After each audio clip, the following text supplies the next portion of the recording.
Assalamualaikum warahmatullahi wabarakatuh. Perkenalkan, nama saya Fitra Kinasti dengan NPM 121056220121. Kelas Akuntansi 1.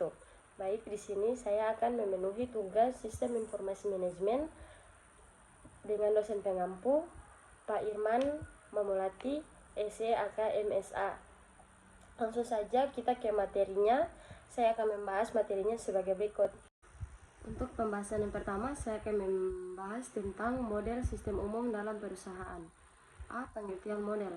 Model adalah rencana, representasi, atau deskripsi yang menjelaskan suatu objek sistem atau konsep yang seringkali berupa penyederhanaan atau idealisasi. Bentuknya dapat berupa model fisik, maket, bentuk prototipe, model citra, gambar rancangan, citra komputer, atau rumusan matematis. B. Jenis-jenis model. 1. Model fisik adalah penggambaran entitas dalam bentuk 3 dimensi. Model fisik yang digunakan dalam dunia bisnis meliputi market pusat perbelanjaan atau prototipe model baru. 2. Model naratif menggambarkan entitasnya secara lisan atau tulisan. Semua komunikasi bisnis adalah model naratif, sehingga model naratif merupakan model yang paling populer. 3. Model grafik menggambarkan entitasnya dengan sejumlah garis, simbol, atau bentuk. Model grafik digunakan dalam bisnis untuk mengkomunikasikan informasi. 4. Model matematika. Sebagian besar perhatian dalam pembuatan model bisnis saat ini tertuju pada model matematika. Semua rumus atau persamaan matematika adalah suatu model matematika. Model matematika yang digunakan para manajer bisnis umumnya tidak lebih rumit daripada model yang biasa dilakukan dalam matematika. C. Kegunaan model. 1. Mempermudah pengertian atau pemahaman. 2. Mempermudah komunikasi. 3. Memperkirakan masa depan. D. Konsep dasar sistem model umum dalam perusahaan. 1. Konsep perusahaan.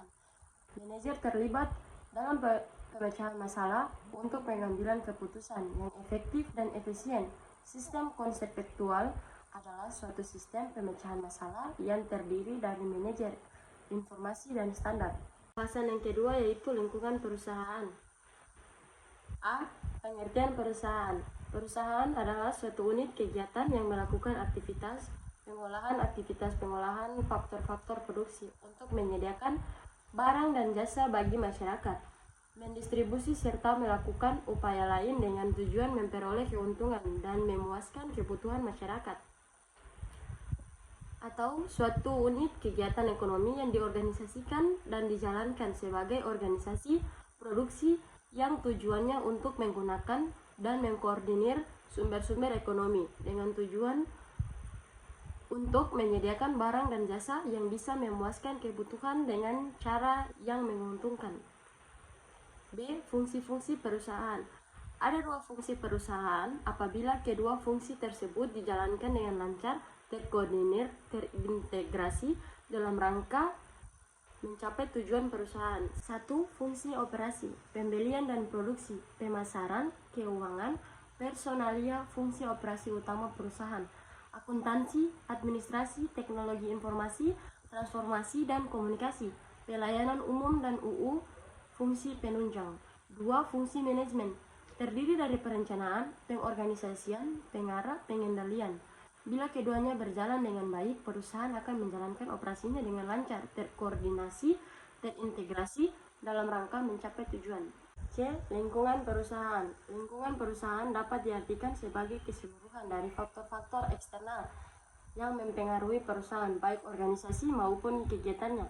Faktor-faktor yang mempengaruhi perusahaan tersebut adalah luas dan banyak ragamnya, termasuk aspek-aspek ekonomi, politik, sosial, etika, hukum, dan ekologi atau fisik dan sebagainya. 1. Lingkungan eksternal. Lingkungan eksternal perusahaan yang berpengaruh tidak langsung terhadap kegiatan perusahaan.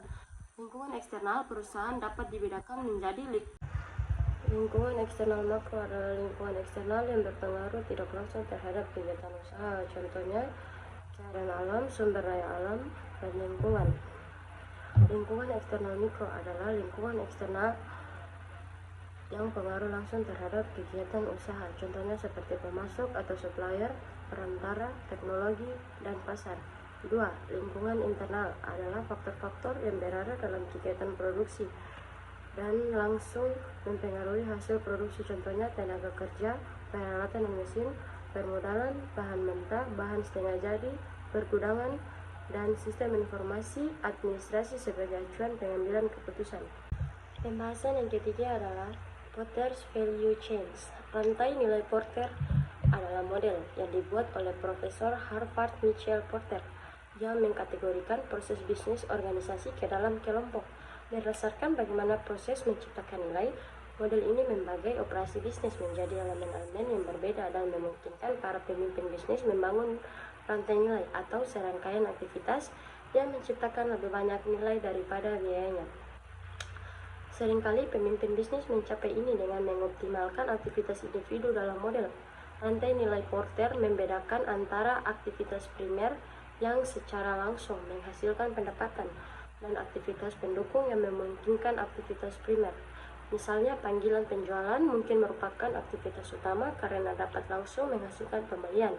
Sekian pembahasan tentang materi sistem informasi manajemen dari saya. Lebih dan kurangnya saya mohon maaf apabila ada kesalahan. Wassalamualaikum warahmatullahi wabarakatuh. Terima kasih.